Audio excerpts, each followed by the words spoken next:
किसी ने ठीक ही कहा है कि कलाधिक ज्ञानियों के साथ क्यों न बैठ लो, जीवन में तजुर्बा तो मूर्ख बनने के बाद ही आता है। हेलो दोस्तों, मेरा नाम राज है। मैं एक बहुत पुरानी कहानी बता रहा हूँ। एक बार यमराज ने अपने देवदूत से धरती पर किसी स्त्री का आत्मा लाने के लिए भेजा। जब देवदूत धरती पर आते हैं तो देखते हैं कि उस स्त्री के 3 छोटी छोटी मासूम बच्चियां पड़ी हैं, जिनका रो रो कर बुरा हाल हो चुका है। पिता का साया पहले से ही उठ चुका है, उनका पालन पोषण करने के लिए कोई नहीं है। तब देवदूत का हृदय पिघल जाता है और वह खाली हाथ यमराज के पास वापस लौट जाते हैं। उन्होंने कहा, क्षमा करिए, मैं उस स्त्री का आत्मा नहीं ले पाया। तभी आप नीचे देखते हैं, उस स्त्री का 3 छोटी छोटी मासूम बच्चियां हैं। पति का साया पहले से ही उठ चुका है। उस बच्चियों का पालन पोषण कौन करेगा? उस महिला के अलावा उसके घर में और कोई नहीं है। ऐसा करिए, उस महिला को कुछ और दिन तक जी लेने दीजिए, ताकि उनकी बच्चियां बड़ी हो जाएं, तब उन्हें वापस बुला लीजिएगा, उसकी आत्मा को। यह सुनकर यमराज बहुत गुस्सा हो गए और कहने लगे कि तुम उससे बड़े हो गए हो जो मृत्यु और जन्म को तय करता है। तुमने अपने जीवन का बहुत बड़ा पाप कर दिया।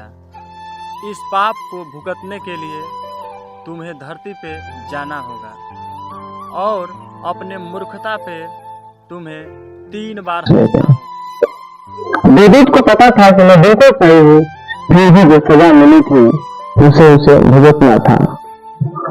वह उसी देश, उसी गांव जहां उस स्त्री का आत्मा लेने के लिए आया था, गिर पड़ा और एक शहर में रोड के किनारे मनुष्य का रूप बनाकर फटे कपड़ों में पड़ा था। एक गांव से जूता कारीगर शहर की तरफ जा रहा था गर्म कपड़े लाने के लिए, क्योंकि सर्दियों का दिन था। अपने बच्चों के लिए गर्म कपड़े और तथा कंबल खरीदने जा रहा था। उसने रास्ते में देखा कि एक मुझसे भी गरीब आदमी फटे हुए कपड़े में पड़ा है, तो उसने सोचा कि क्यों न मैं पहले इस गरीब का मदद करता हूँ। उसने गया और उसके लिए गर्म कपड़े तथा कंबल खरीद कर लाए। बातों बात में पता चला कि उसे रहने के लिए घर भी नहीं है, तो उसने देवदूत को अपने साथ लेकर चल पड़ा। कहा, चल भाई, तू मेरे साथ मेरे घर पे रह लेना।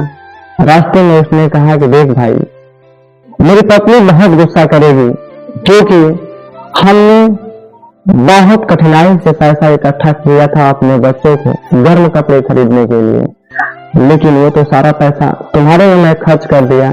ऐसा करना, जो कुछ भी बोलेगी तुम सह लेना।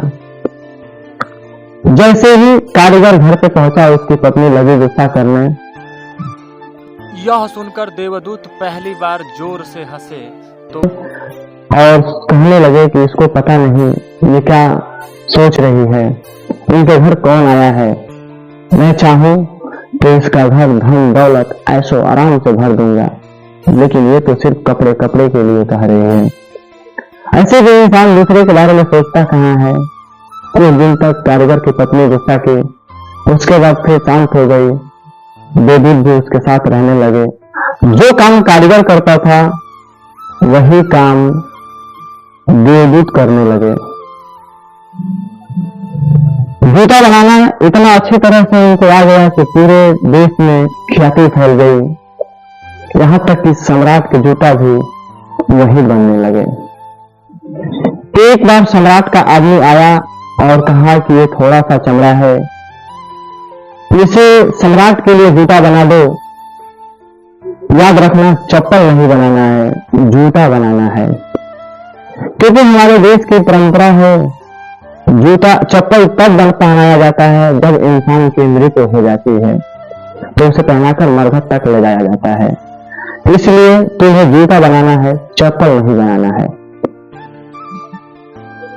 देवदूत को तो सब कुछ पता था, तो उसने चप्पल बना दिया। यह देखकर जूता कारीगर लगे उसे हैं कि अरे